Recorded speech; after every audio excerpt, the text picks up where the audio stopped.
నేను ఈ కళ్యాణ మండపం అన్యక్రాంతమవుతుంది. దాన్ని రక్షించేటువంటి బాధ్యత లేని కారణంగా నిరుపయోగంగా పడిపోయినటువంటి దాన్ని ఈరోజు టీటీడీ సంబంధించినటువంటి సర్వేయర్ విజిట్ చేయడం జరిగింది. కదిరి టీటీడీ కళ్యాణ మండపాన్ని ఆయనకు ఒకటే విన్నపం చేయడం జరిగింది. గతంలో ఇక్కడ అనేక మంది మధ్యతరగతి కుటుంబాలు పెళ్లిళ్ళు చేసుకోవడానికి ఉపయోగంగా ఉండేటువంటి టీటీడీ కళ్యాణ మండపాన్ని తిరిగి రీకన్స్ట్రక్షన్ చేసి అందరికీ అందుబాటులో ఉంచే విధంగా ఉండాలని చెప్పి ఆయన కోరడం జరిగింది. ఎందుకంటే ఇప్పుడు కళ్యాణ మండపాల్లో వేలకు వేల రూపాయలు చెల్లించి చేసుకునేటువంటి వాళ్ళు చాలా ఇబ్బంది అయినటువంటి పరిస్థితులు. అది కానీ తిరిగి నిర్మాణం చేస్తే అందరికీ సాధారణ ప్రజలకు అందుబాటులోకి వస్తాయని చెప్పి ఇక్కడ వచ్చినటువంటి సర్వేయరు రారాజు శివధర్ గారికి విన్నవించడం జరిగింది. వారు కూడా ఈ అభిప్రాయాన్ని మా వినతిని మేము టీటీడీకి తెలియజేస్తామని చెప్పడం జరిగింది. ఎందుకంటే ఇక్కడ టీటీడీ కళ్యాణ మండపంతో గతంలో ఫంక్షన్లు లేనప్పుడు చాలామందికి పెళ్ళిళ్ళు జరిగేటివి. దాన్ని పునర్నిర్మించి మంచి అందుబాటులోకి తీసుకురాని చెప్పి వారికి కోరడం జరిగింది. ఈరోజు తిరుమల తిరుపతి దేవస్థానం నుంచి మన కదిరి పట్టణంలో టీటీడీ కళ్యాణ మండపం నిరుపయోగంగా కొన్ని సంవత్సరాలుగా ఉందని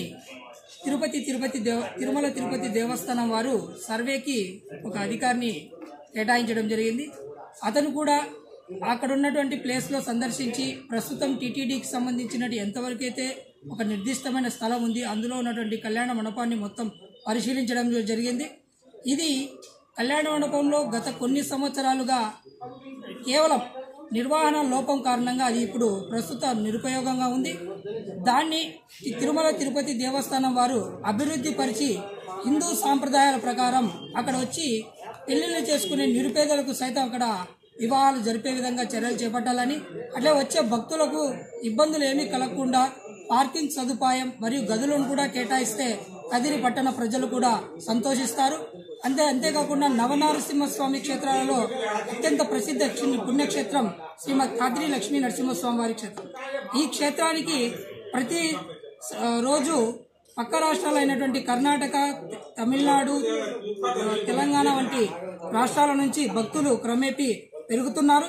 వారికి కూడా ఈ టీటీడీ తిరుమల దేవస్థానం వారు అక్కడ పెళ్లిళ్లు జరిపే విధంగా చర్యలు చేపడితే ప్రతి ఒక్కరు హర్షిస్తారని మేము రాయల్ పీపుల్స్ ఫ్రంట్ తరఫున తెలియజేసుకుంటున్నాం.